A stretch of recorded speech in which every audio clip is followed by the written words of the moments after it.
The conference hall stretched 300 meters in every direction. Representatives from 47 different civilizations filled the space with their various forms and colors. Commander Aldris of the Valorian Empire sat in the upper gallery, his massive frame dwarfing the seat designed for smaller species. His dark eyes tracked every movement below with the practiced awareness of a predator. Today marked another routine session of the Galactic Council, another day of lesser species requesting favors, protection, or resources from their betters. Aldris had attended hundreds of these gatherings over his 30 years of service. They always ended the same way. The strong decided, the weak accepted.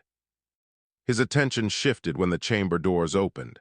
5 beings walked through, each standing roughly 2 meters tall. Their skin varied in shades of brown and pink, lacking any natural armor or obvious weapons. They moved with an odd grace, neither predatory nor submissive, just purposeful. "The humans have arrived," whispered Counselor Vento, a reptilian diplomat seated beside Aldris. "From the planet they call Earth." Aldris studied them with interest. Their world had only recently developed faster-than-light travel, primitive by galactic standards. He noted their lightweight clothing, their exposed skin, their small frames. No claws, no fangs, no protective scales or shells. Evolution had been remarkably unkind to them. The lead human approached the speaking platform. Her dark skin gleamed under the chamber lights, and her hair was pulled back in a practical style. She carried a slim datapad but no visible weapons. "Honored Council," she began, her voice clear and steady. "I am Ambassador Lee Okonkwo, representing the unified government of Earth. We come seeking membership in the galactic community." Murmurs rippled through the chamber. Aldris leaned forward slightly. The human spoke without the usual deference shown by petitioning species. Not arrogant but confident, interesting. High Sovereign Druvan rose from his seat at the center of the council. The Valorian leader stood even taller than Aldris, his ceremonial armor gleaming. When he spoke, his voice carried the weight of absolute authority. "Your petition is noted, humans of Earth. However, council membership requires certain qualifications. Military strength to defend yourself and contribute to galactic security. Technological advancement to offer value to the community. Cultural stability to ensure reliable partnership." He paused, his gaze sweeping over the human delegation. "What can your species offer that justifies such status?" Okonkwo did not hesitate. "We offer perspective, High Sovereign. We've studied the Council's history and see a pattern. Most conflicts in this galaxy arise from misunderstanding, not malice. Most wars start because different species cannot bridge the gap between their ways of thinking." "And you believe you can bridge these gaps?" Druvan's tone suggested amusement. "We believe we can help, yes. On Earth, we have 7,000 languages, hundreds of cultures, countless ways of seeing reality. We've spent our entire history learning to understand each other. Sometimes we failed. Those failures taught us as much as our successes." Aldris watched other council members exchange glances. Some seemed intrigued, others looked skeptical. Vento whispered again, bold words for a species that barely knows how to leave their own star system. The High Sovereign raised one massive hand. "Understanding is not power, Ambassador. In this galaxy, strength determines survival. Your world has no significant military, limited resources, and technology centuries behind ours. What happens when a stronger species decides to take what you have?" For the first time, Okonkwo smiled. "Then we'd ask them why they need it and see if we could find a better solution for both of us." Several council members laughed. Not cruel laughter, but the kind adults share when children say something naive. Aldris found himself not joining in. Something about the human's expression suggested she was not joking. Druvan gestured dismissively. "The council will consider your petition. You are granted provisional observer status while we evaluate your species' capabilities. Commander Aldris will serve as your assessor." Aldris straightened in surprise, an assignment he had not anticipated. "You will travel to human space, observe their civilization, and report your findings. If they prove worthy, they may join as junior members under Valorian protection. Druvan's emphasis on the last words made the arrangement clear. Protection meant control. The session concluded with standard formalities. As the chamber emptied, Aldris made his way down to the main floor. The human delegation remained, speaking among themselves in low tones. Aconcagua noticed his approach and turned to face him. Up close, Aldris could see details his elevated position had hidden. Tiny scars on her hands, calluses suggesting physical work despite her diplomatic role, eyes that tracked his movements with analytical precision. "Commander," she said, extending her hand in the human greeting gesture, "I look forward to showing you our world." Aldris touched her hand briefly, careful not to crush the fragile appendage. "I will be thorough in my assessment, Ambassador. The High Sovereign expects honest evaluation." "That's all we ask, honesty," she paused, then added, "though I should warn you, Earth might surprise you." "I doubt it. I have assessed 43 species during my career. Yours will be no different." "Perhaps," that small smile returned, "but we've found that everyone underestimates us at first, usually works in our favor." Before Aldris could respond, an urgent communication chimed on his datapad. He glanced at the screen and his expression hardened. A situation was developing on the frontier colony of Taros 7.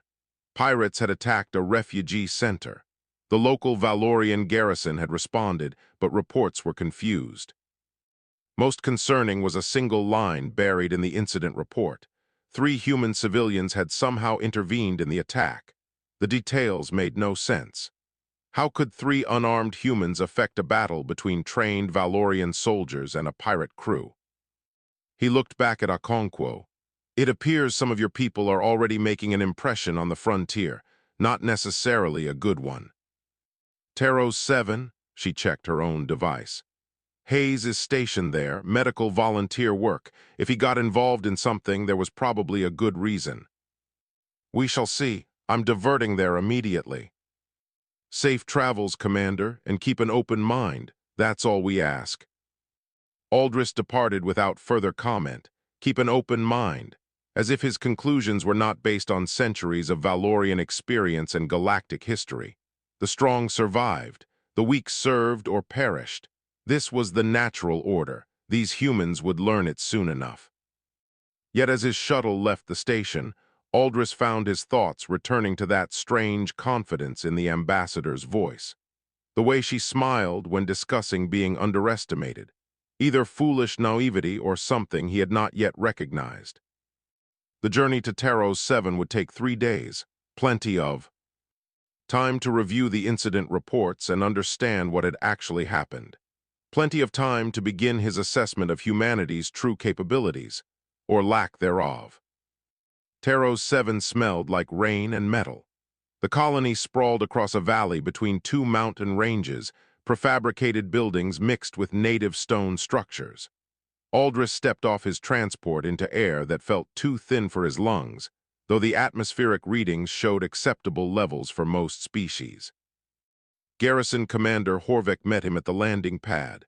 The younger Valorian officer looked tired, his armor showing signs of recent combat. "Commander Aldris, thank you for responding so quickly. The situation has stabilized, but the incident report requires senior review." "Show me what happened." They walked through the colony's main street. Aldris noticed the population seemed tense but not panicked. Citizens of various species moved about their business, though many bore fresh bandages or healing patches. Several stopped to watch him pass, their expressions difficult to read. The garrison headquarters occupied a reinforced building at the colony's center. Inside, Horvek pulled up security footage on a large display screen. The attack began at 1400 local time. 15 pirates, well-armed and coordinated. They hit the refugee processing center on the eastern edge. The footage showed chaos, families running, weapons fire cutting through walls. The refugee center had been crowded, easily 200 individuals seeking shelter and documentation. Pirates moved through systematically, grabbing valuables and civilians alike. "Where were your forces?" responding within minutes. But look here. Horvath advanced the footage. This is when the humans arrived. 3 figures appeared on screen, running toward the danger instead of away from it. 1 male, 1 female, both young. The third was older, carrying what looked like a medical bag. They wore civilian clothing, nothing protective or military. That's Hayes Kamani, the medical volunteer ambassador Okonkwo mentioned. The other 2 are Ruth Davis and Captain Briggs from a human cargo vessel that was docked for repairs. Aldris watched carefully. The humans did not charge the pirates. Instead, they split up with obvious purpose. Kamani went toward the wounded, dropping beside a fallen Drenite and immediately beginning treatment. Davis moved to a side entrance, shouting something to the panicked civilians inside. Briggs circled around, staying low. They should have died in seconds, Aldris observed. Pirates would have cut them down. That's what I thought too. Watch. The footage showed pirates turning toward Kamani, weapons raised. Then Briggs appeared behind them, having somehow climbed onto a storage container. He threw something, not a weapon but a heavy cargo crate. It crashed down, blocking the pirates' path and making them turn toward this new threat. Davis used that moment to guide civilians out the side entrance, away from the fighting. She moved them quickly toward cover, using hand signals and urgent whispers. The refugees responded, following her lead despite her alien appearance. Meanwhile, Kamani had positioned himself deliberately. Any pirate wanting to harm the wounded would have to come through him first. Several tried. The doctor did not fight them exactly. He just stayed in their way, talking rapidly, hands raised. The pirates seemed confused by his behavior. "What is he saying?" Aldris asked. "We enhanced the audio. He's offering to treat their wounded if they let the civilians go, explaining that killing refugees brings no profit, asking if they want to trade hostages for medical supplies from his clinic." And this worked. Not immediately, but it bought time. My forces arrived 2 minutes later. By then, Davis had evacuated 90% of the civilians. Briggs had drawn 3 pirates away from the main group, leading them on a chase through the storage yard. Kamani had positioned himself so our soldiers could get clear shots without risking civilian casualties. Aldris watched the conclusion. Valorian soldiers overwhelmed the pirates with superior firepower, standard military response. But the humans had changed the tactical situation completely before the soldiers arrived. Casualties: 12 wounded, none fatal. Without the human intervention, our projections show 50 to 70 deaths, possibly more. The pirates had explosive devices we didn't detect until later, if they detonated those in the crowded center. "I want to speak with these humans." Kamani is at the medical facility. The other 2 are helping repair damaged structures. The medical facility was a low building with large windows. Inside, beds held patients of 6 different species. Kamani moved between them, checking vital signs and adjusting. "Treatments," he looked up when Aldris entered, wiping his hands on a cloth. "Commander, I heard you'd arrived. Here to ask why I interfered with official security matters." His tone held no hostility, just weary amusement. Aldris noted the bags under his eyes, the stains on his clothing. This human had been working continuously since the attack. "I am here to understand your actions. You had no training, no weapons, no authority. Why did you involve yourself?" Kamani gestured to a patient, a young Valorian child sleeping peacefully despite bandages covering one arm. "Because they needed help and I could provide it." Seemed simple enough. "Simple, you nearly died. The pirates could have killed you instantly." "They could have, but they didn't, because I gave them something to think about besides violence. People make poor decisions when they're only considering one option. I gave them other options." "You gave them negotiation opportunities during a combat situation." "I gave them reasons to hesitate. Hesitation creates time. Time allows better outcomes." Kamani moved to another patient, adjusting their medication drip. "Your soldiers were excellent once they arrived, professional, precise. But they would have found a bloodbath if we'd waited for them. Sometimes civilians have to act first." Aldris followed him through the facility. Your philosophy seems dangerously idealistic. Maybe, but it saved lives today, including several Valorian lives, I might add. Kamani paused at a bed where a pirate lay restrained, receiving treatment for a severe wound. I'm also treating him. His crew abandoned him during the fighting. You heal those who attacked innocents. I heal those who need healing. Understanding why people do terrible things makes it easier to prevent them from doing those things again. This one joined the pirates because drought destroyed his family's farm. Desperation, not evil. Give him options besides crime and he'll probably choose them. Aldris stared at the wounded pirate, then at the human doctor. In Valorian culture, enemies deserved no mercy, yet Kamani seemed to believe everyone deserved understanding, not as weakness but as a form of strength. Your approach is unusual, Aldris admitted. Our approach builds networks. Today I helped Valorian citizens, colony refugees, and even a pirate. Tomorrow they might help someone else. That's how communities form, not through force but through connection. Aldris left the medical facility with more questions than answers. Outside, he found Davis and Briggs working alongside construction crews, repairing damaged walls. They laughed with alien workers, shared tools, asked questions about proper techniques. No sense of superiority, no demands for recognition. His communicator chimed. Emergency signal from Valorian Command. A crisis was developing at one of their mining operations. Corporate vessels from the Helican Consortium were refusing to leave contested space. Both sides were deploying military assets.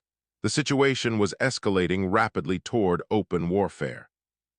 A human mediator was already en route to the location.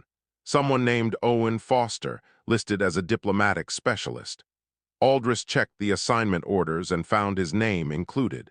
He was to observe how humans handled high-stakes negotiations. He looked back at the medical facility, then at the humans working on repairs. They had turned a massacre into a rescue using nothing but quick thinking and compassion. Could this Foster person prevent an interstellar war the same way? Aldris doubted it. Some situations required strength, not sympathy. Real power meant making others yield, not talking them into cooperation. The mining dispute would prove this. Or so he thought. The asteroid field designated Sector 447 held enough valuable minerals to fund a small civilization for centuries. It also held two opposing military fleets, weapons charged, waiting for someone to make the first mistake. Aldris stood on the bridge of the Valorian flagship Dominance, watching tactical displays update in real time. 12 Valorian warships formed a defensive perimeter around the mining installations his people had operated for 3 decades. Across the void, 15 Helican corporate vessels maintained their own formation, sleek and expensive, bristling with cutting-edge weaponry. "Status report," demanded Admiral Sorvex, the fleet commander. Helicans refused to withdraw. They claim ancient territorial rights based on exploration records from 400 years ago. Their legal team transmitted 17,000 pages of documentation supporting their claim. Aldris studied the Helican fleet. Their species valued commerce above all else, but they would fight when profits justified the risk. The minerals here represented enormous wealth. Neither side would back down easily. "And our position?" Sorvex asked. 30 years of continuous operation establishes practical sovereignty under galactic law. We've invested massive resources developing these sites. Abandoning them shows weakness.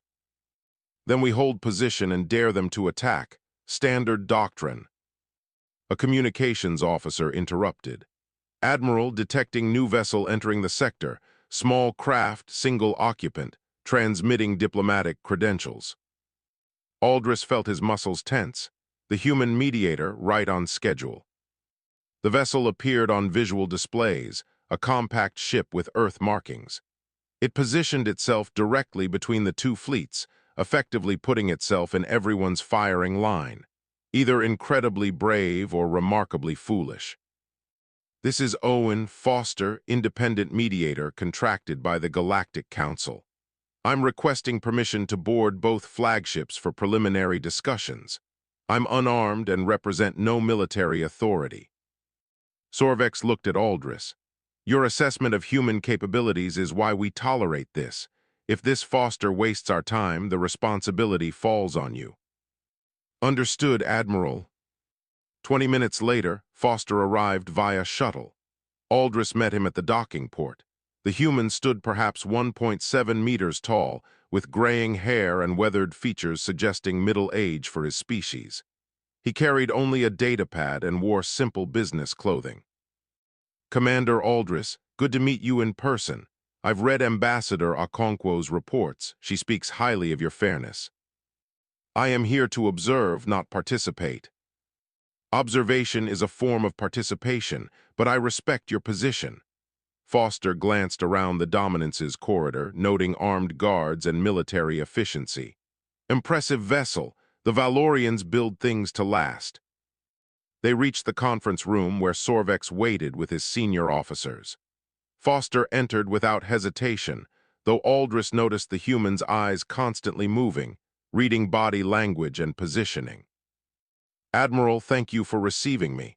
I understand you've held this mining operation for 30 years. That's significant investment and commitment. Sorvex leaned back in his seat, a posture of dominance. Our claim is legitimate through use and development. The Helicans arrive with old papers and expect us to simply leave. This is not negotiable. I understand your position. With your permission, I'd like to board the Helican flagship and hear their perspective. Then I'll return with a proposal. You have 3 hours. After that, we resume our confrontation. Foster departed without argument. Aldris followed, curious despite his skepticism. On the shuttle ride to the Helican vessel, the human studied his datapad intensely, reviewing data and making notes. The Helican flagship profit margin reflected their cultural values. Everything gleamed, optimized for efficiency and aesthetics. Director Quantes met them in a conference space filled with holographic displays showing profit projections and legal precedents. Mediator Foster, I hope you bring reason to these military brutes. Our legal claim is ironclad. 400 years ago, Helican explorers mapped this sector. Our ancestors documented these resources. This gives us priority rights under ancient treaty law. Foster listened carefully as Quantes presented his case, occasionally asking questions. What did the ancient treaties specify? When had the Helicans last visited this sector? Why wait until now to assert their claim? We didn't need these resources until now. Our industrial expansion requires these specific mineral compositions.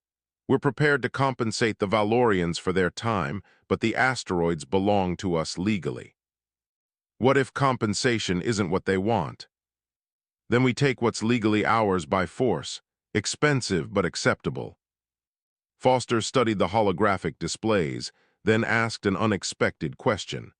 Director, which specific minerals does your industrial expansion require? Quantes highlighted several rare isotopes used in advanced manufacturing. Foster made notes, then asked about quantities and purity requirements. The director answered, clearly assuming Foster was establishing a price for negotiation.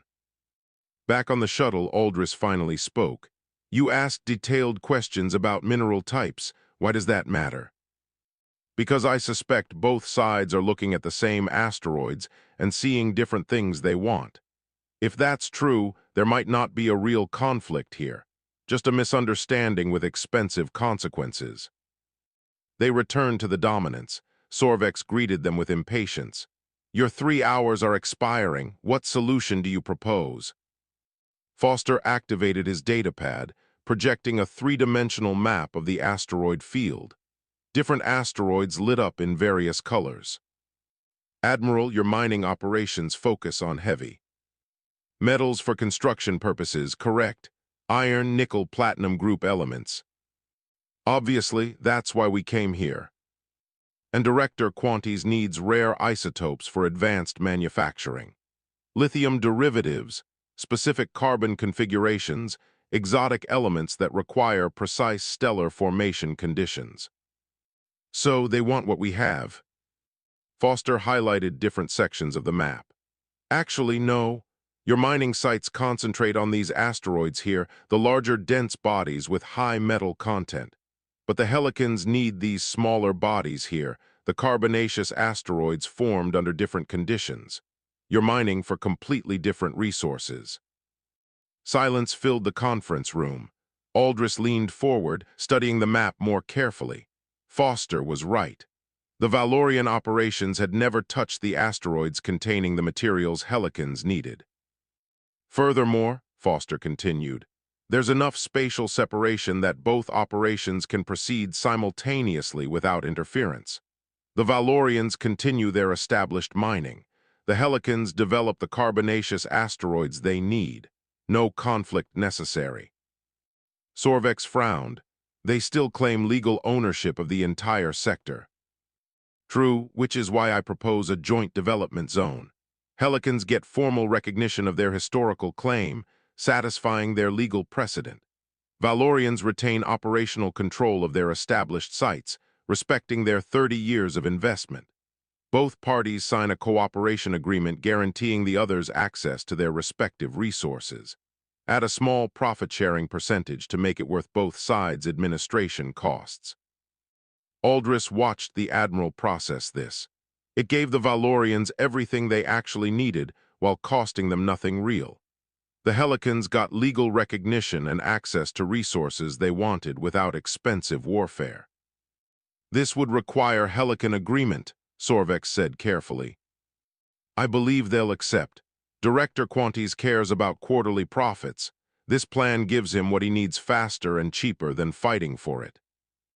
3 hours later, both sides sat in the same conference space. Foster presented his proposal again, fielding objections and refining details. Aldris observed the transformation. What began as hostile confrontation became problem-solving discussion. Foster never demanded or threatened.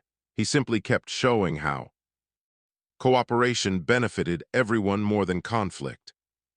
By the end, Sorvex and Quantes were discussing technical details of joint operations, actually laughing about the absurdity of nearly going to war over a misunderstanding. Foster found Aldris after the agreements were signed. Successful outcome, both sides get what they need. You made it seem simple, as if the solution was obvious. It was obvious once people stopped thinking about winning and started thinking about what they actually needed. That's usually the case.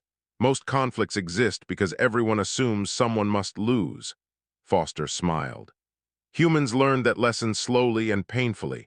We had thousands of years of war teaching us that winning often costs more than compromising. Your species fought each other for thousands of years. Still do sometimes. We're not perfect. But we learned that wars usually start because people misunderstand each other's real objectives. Clear communication prevents most conflicts. When it doesn't, creative thinking usually finds solutions force cannot. Aldris considered this as the human departed. Foster had prevented a war in 6 hours using nothing but careful listening and analytical thinking. No weapons, no threats, just understanding and creativity. The commander's communicator chimed again. New assignment from High Command. He was to evaluate human military capabilities during joint training exercises at Garrison 9. Finally, a chance to see humanity in proper combat situations. Perhaps there he would find their limitations, because surely even humans could not talk their way through actual warfare. Garrison 9 existed for one purpose, testing warriors. The training facility occupied an entire moon, its surface transformed into countless combat scenarios and testing grounds. Species from across the galaxy sent their soldiers here to learn, compete, and prove their worth. Aldris arrived expecting vindication. Surely in pure combat, humanity's weakness would become undeniable. Physical strength decided battles. Speed determined survival. These were universal truths written in blood across 10,000 battlefields. The human delegation consisted of 20 military personnel led by Sergeant Yuki Tanaka. She stood barely 1.6 meters tall, lean and compact. Her soldiers varied in size and build, but all shared the same economical movements and alert expressions. Commander Aldris, welcome to the exercises. We're honored to train alongside Valorian forces. Tanaka's tone suggested genuine respect without submission. I am here to assess your military capabilities. Fair enough, we'll do our best to show you what humans can do. The first week involved standard physical evaluations, strength tests, endurance runs, speed trials, reaction time measurements. Valorians dominated every category by significant margins. Aldris scored in the 90th percentile for his species. The strongest human scored below the weakest Valorian in pure lifting capacity. The training coordinator, a neutral Archon official, recorded results with professional detachment. Humans rank 41st out of 43 participating species in physical strength, 37th in speed, 29th in endurance. Yet Aldris noticed something strange. The humans never seemed discouraged. They watched Valorians lift weights no human could manage, then discussed technique and mechanics among themselves. They studied everything with systematic attention. Combat simulations began the second week. Mixed species teams received tactical scenarios, assault fortified positions, defend against superior numbers, rescue hostages from hostile territory. Most teams approached problems the same way. Identify the strongest fighters, put them in front, apply overwhelming force. Valorian-led teams succeeded often through sheer power. They absorbed casualties but achieved objectives through relentless aggression. Aldris felt satisfied watching this. Combat rewarded strength and courage, as it should. Then Lieutenant Wei's team took their turn. The scenario was brutal. Capture a fortified hilltop defended by forces twice their number with superior positioning. Previous teams had succeeded through costly frontal assaults or failed entirely. Wei gathered his mixed-species team for briefing. Besides humans, he had 2 Valorians, 3 insectoid cliques, and 1 massive Bruncheon. Instead of immediately planning an attack, Wei spent the first simulation hour in reconnaissance. "What is he doing?" asked Commander Rithais, a Valorian instructor observing alongside Aldris. "Every minute of hesitation allows defenders to strengthen their position." "Perhaps they lack courage," Aldris suggested, though he did not quite believe it. Wei's team moved carefully through the terrain, mapping approach routes and studying defender patrol.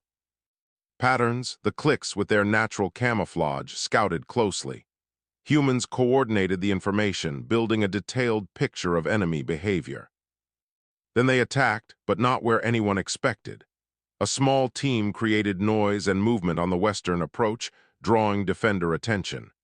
Meanwhile, Wei led the main force up a steep eastern cliff face that defenders had dismissed as impassable. The humans climbed poorly by Valorian standards, slow and methodical. But they used ropes and climbing equipment efficiently, and more importantly, they helped other team members ascend. The massive Bruncheon could never have climbed alone, but with human engineering and problem-solving, the team pulled him up section by section. They reached the hilltop from behind where defenses were weakest. A brief firefight followed. Wei's team achieved the objective with 0 casualties. The defenders never understood what happened. "Lucky," Rithais muttered. "Terrain favored them." The next scenarios removed luck from the equation. Wei's team consistently outperformed expectations. They lost direct confrontations but won through preparation, coordination, and creative tactics. When faced with superior firepower, they avoided fighting. When ambushed, they had already prepared fallback positions. When outnumbered, they made enemies fight on terms that nullified numerical advantage. After 6 scenarios, Aldris requested a private simulation against human opposition. He chose the scenario himself, single combat in a neutral arena. No tricks, no terrain advantages, just warrior against warrior. Wei accepted the challenge. They entered the simulation chamber, a 50-meter square room that could generate any environment. Aldris kept it simple, empty space, good lighting, nowhere to hide. The match began. Aldris advanced confidently. He outweighed Wei by at least 60 kilograms and had reach advantage. He expected this to end quickly. Wei moved sideways, never backing up but never closing distance either. Aldris adjusted his approach, cutting off escape angles. Wei responded by constantly repositioning, making Aldris turn and adjust. Aldris lunged, fast as striking predator. Wei was not there. The human had dropped and rolled, coming up outside Aldris's reach. Before Aldris could recover, Wei struck at his knee, not hard enough to injure in simulation, but enough to score a tactical point. They circled, Aldris tried. Different approaches, direct assault, feints, power strikes. Wei avoided them all through movement and timing. The human never tried to match Aldris's strength.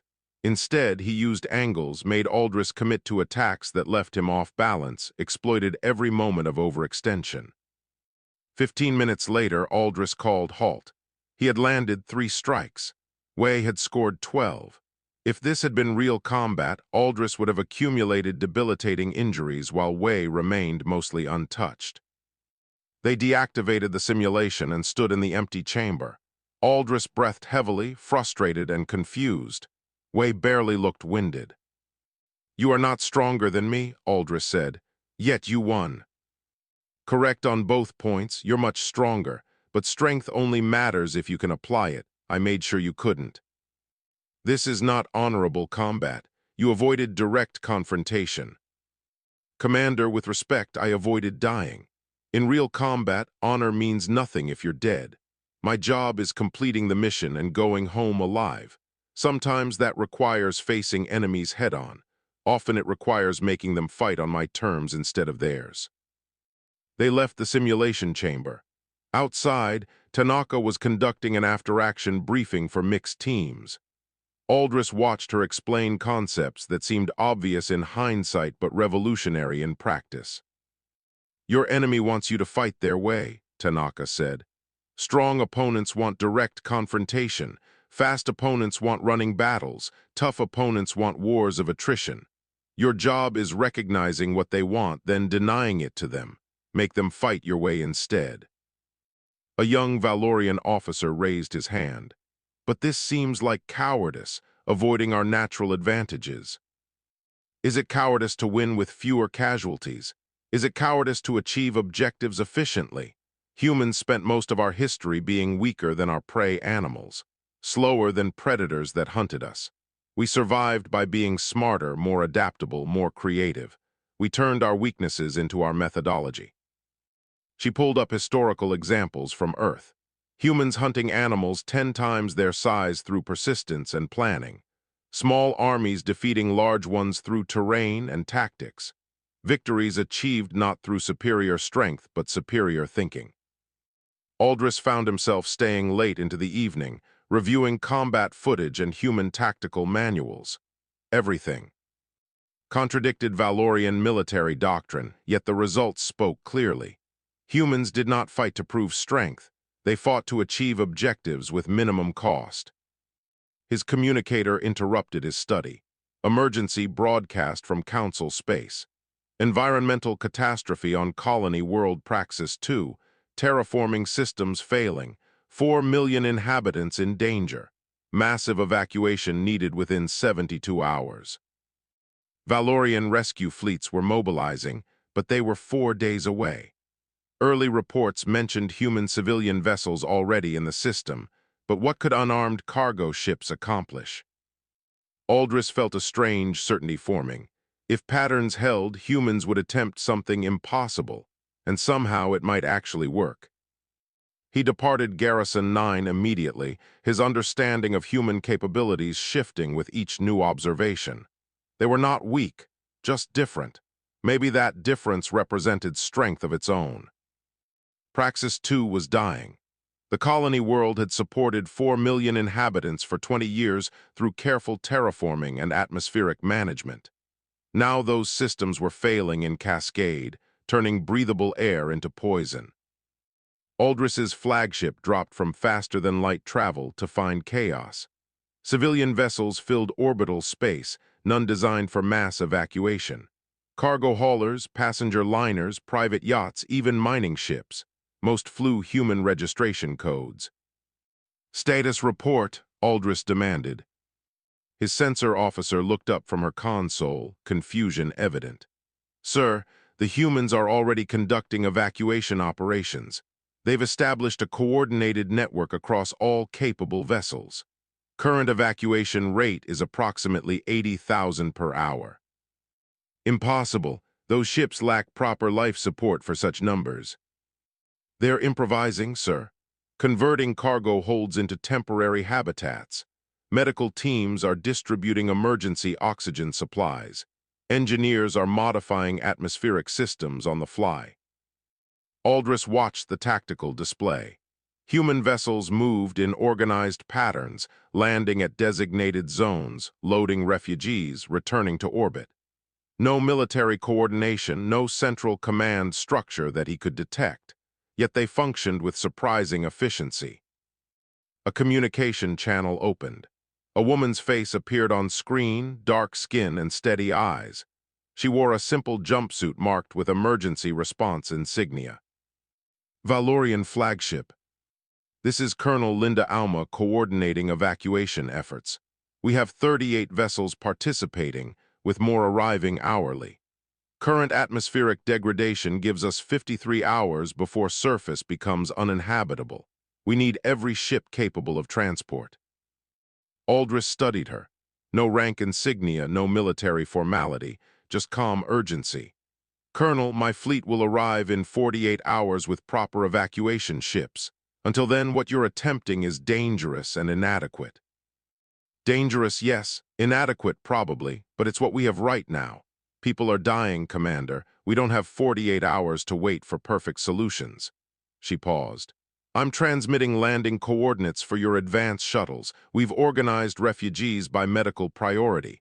Most critical cases need immediate transport." Before Aldris could respond, his communications officer interrupted.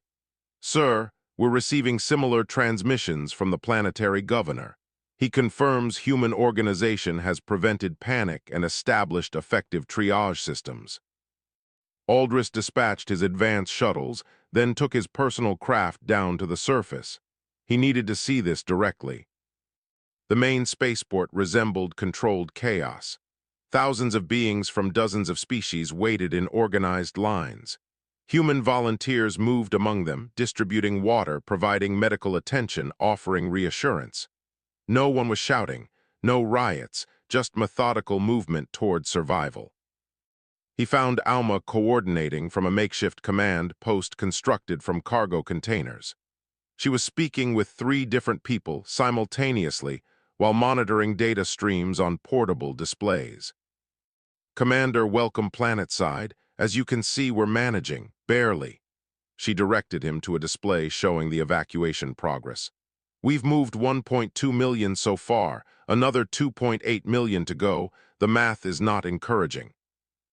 "How did you organize this so quickly?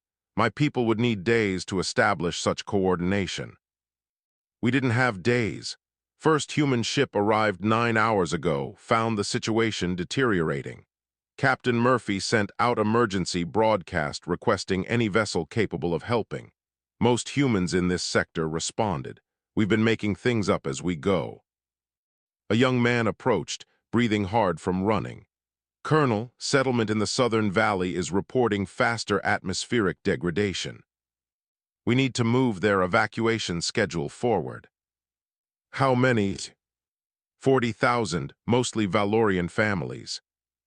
Alma checked her displays, making rapid calculations. "We have 3 cargo haulers finishing loading in the northern zone. Redirect them south. Tell Captain Singh we need his passenger liner to extend its stay by 2 hours. Pack people tighter. Medical teams need to expand their triage criteria, include anyone who can survive 6 hours in suboptimal conditions." Aldris watched her adjust plans in real time, compensating for changing circumstances. No hesitation, no panic, just continuous adaptation. An alarm sounded, atmospheric sensors showing critical failure at one of the refugee centers. The building's life support system had collapsed completely. 200 beings trapped inside, air turning toxic. That's 8 kilometers away, Alma said, checking maps. Ground transport won't arrive in time. Then they cannot be saved, Aldrich stated flatly. Focus resources on those who can be reached. She looked at him with an expression he could not quite interpret. Commander, no one is unsavable until they're actually dead. Someone find me a pilot willing to do something stupid. A voice crackled over the radio. This is Murphy. I've got a ship and stupid is my specialty. Aldrich recognized the name from reports. Dave Murphy, the cargo hauler captain who had helped rescue refugees on Taros 7. He watched on sensors as Murphy's ship descended too fast, engines straining. The vessel was not designed for rapid atmospheric work. Murphy landed directly next to the failing refugee center, ramp already opening. Emergency crews rushed out with oxygen equipment. Aldrich accessed visual feeds and saw humans entering the toxic atmosphere with only basic breathing masks, physically carrying people who could no longer walk. Murphy's ship was not designed for passengers. The cargo hold contained no seats, no safety harnesses, no proper life support for this many people. Humans simply filled every available space, sitting on floors, holding children, supporting the elderly. They packed 200 refugees into a space meant for cargo. The ship struggled to lift off, overloaded and damaged. Aldrich watched sensors showing hull stress and engine overheating.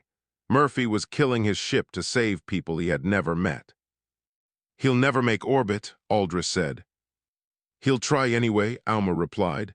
That's what we do. Murphy's ship climbed slowly, fighting gravity and atmospheric degradation. One engine failed halfway up. He compensated with the other, pushing beyond safe limits. The vessel made it to the outer atmosphere, then to low orbit, then finally to a safe transfer point where refugees could board proper evacuation ships. Murphy's ship died there, systems failing from the abuse, but every refugee survived. Aldrich felt something shift in his understanding. Valorians would have calculated the risk and abandoned those people. Logical decision, preserving resources for others who could be saved more efficiently.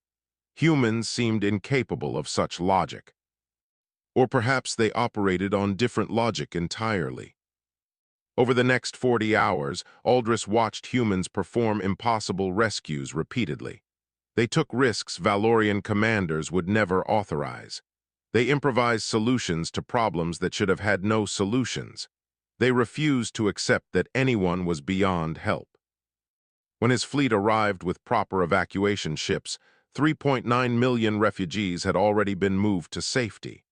The combined Valorian-human effort saved the rest. Total casualties, 374, mostly from the initial system failures before evacuation began. Governor Talvik, a Valorian official who had administered the colony, found Aldrich at the spaceport as the last refugees departed. Commander, I must report honestly. Without human intervention, we would have lost hundreds of thousands, perhaps millions. My own protocols called for prioritizing Valorian citizens. The humans prioritized children and vulnerable regardless of species. They were better than we were. Better equipped.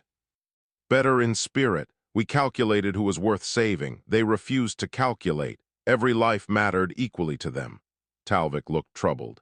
I am trained to make logical decisions in crisis. The humans made compassionate decisions. Their way saved more lives. Aldrich departed Praxis 2 with his mind churning. He had seen humans demonstrate unusual capabilities in negotiations, creative thinking in combat, and now absolute commitment to protecting others. Each observation challenged his fundamental assumptions about power and civilization. His next destination was the Valorian homeworld. High Sovereign Druvan had summoned him for a full report. Aldrich suspected his findings would not be well received. The Empire was built on a simple philosophy: the strong rule, the weak serve. Humans did not fit this framework. They were weak by physical measures yet achieved strong results. They served others yet seemed to gain influence rather than lose it. What was he supposed to report? That humanity represented a fundamental challenge to Valorian ideology. That compassion might be more powerful than dominance. That understanding others created better outcomes than conquering them. These conclusions felt dangerous, yet he could not deny what he had witnessed. The journey home would take 3 days. 3 days to organize his thoughts and prepare for a conversation that might change everything.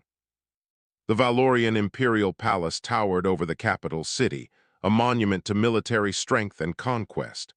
Aldris walked its corridors with growing unease. He had served the Empire his entire adult life. Now he returned with conclusions that contradicted everything his civilization believed. High Sovereign Druven waited in the council chamber, surrounded by military commanders and political advisors. The massive Valorian leader sat on his throne of polished stone, expression neutral but eyes calculating. Commander Aldris, your assessment of humanity is overdue. The council awaits your findings. Aldris stood at attention, aware that dozens of powerful individuals were analyzing his every word. High Sovereign, I have completed comprehensive evaluation of human capabilities across multiple scenarios. My findings are detailed in my formal report, but I will summarize the key conclusions. Please do. Humans are physically inferior by all standard measures. They lack natural armor, weapons, or defensive capabilities. Their technology is adequate but not exceptional. By traditional metrics, they represent minimal threat and marginal value to the galactic community. Murmurs of satisfaction rippled through the chamber. This matched their expectations. Aldris continued. However, these traditional metrics fail to capture humanity's actual impact. I observed humans prevent a pirate massacre on Taros 7 using tactical thinking and compassion. I watched mediator Owen Foster prevent interstellar war through creative problem-solving.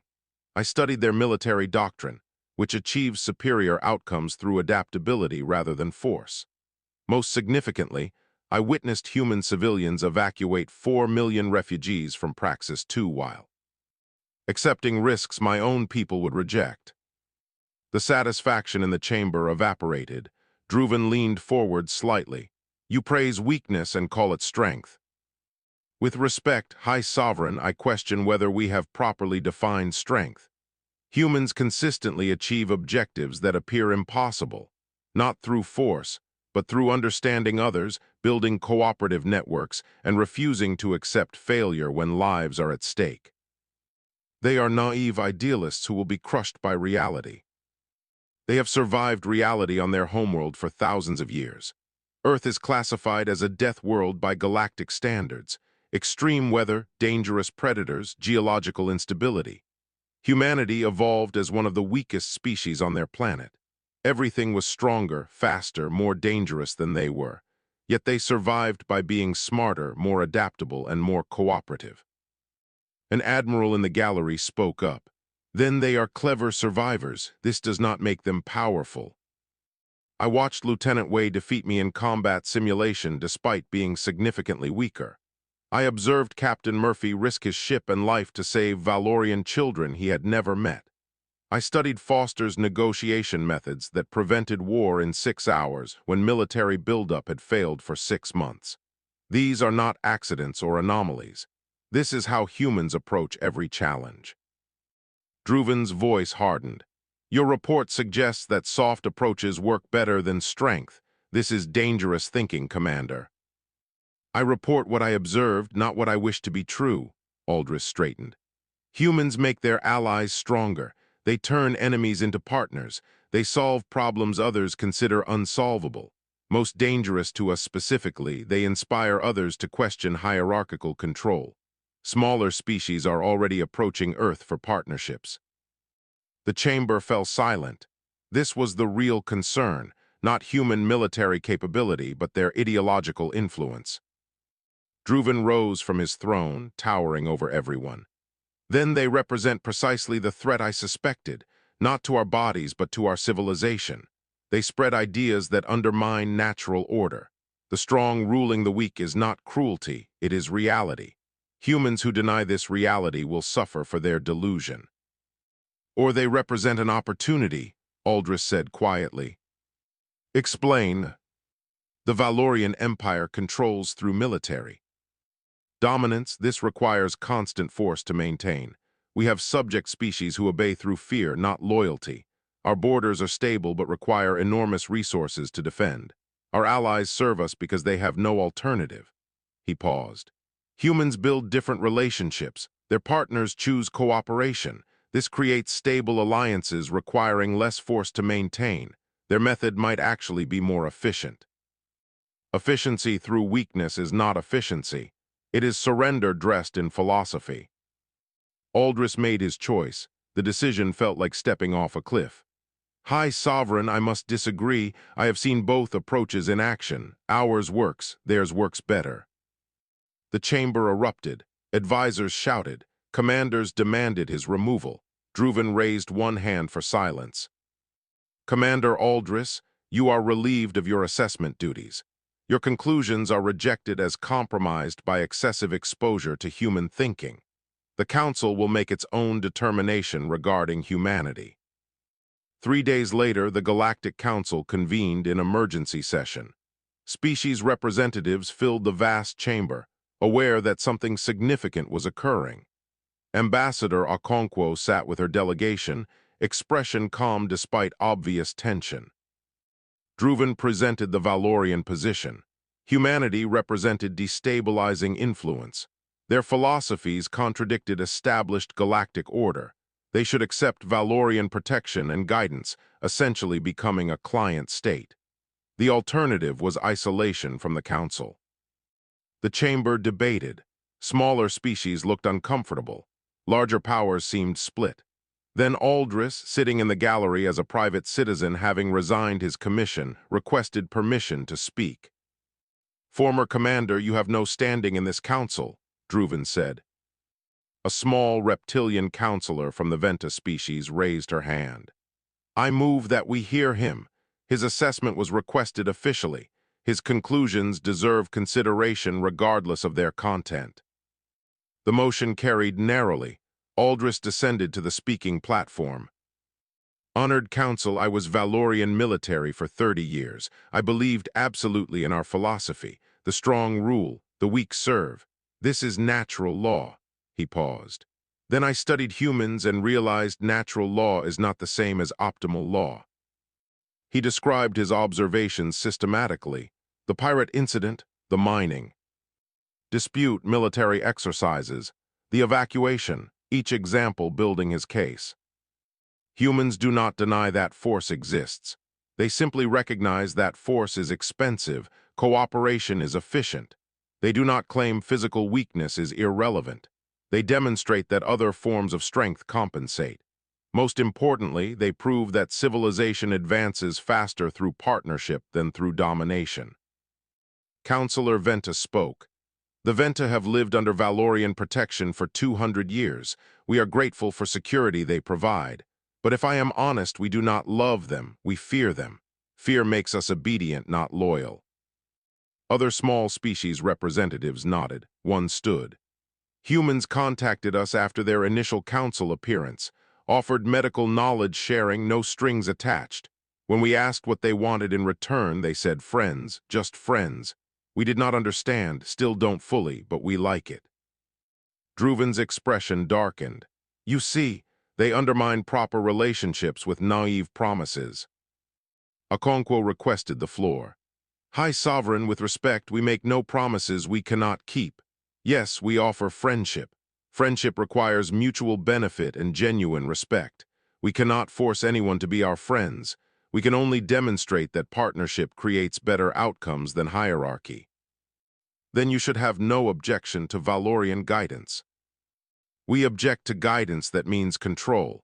We welcome genuine partnership with Valorians or anyone else, but partnership means equality, not submission. The vote took 3 hours of debate. When completed, humanity gained full council membership. More significantly, 37 species signed a declaration forming a cooperative alliance based on voluntary partnership rather than hierarchical control. Valorians were invited to join as equals.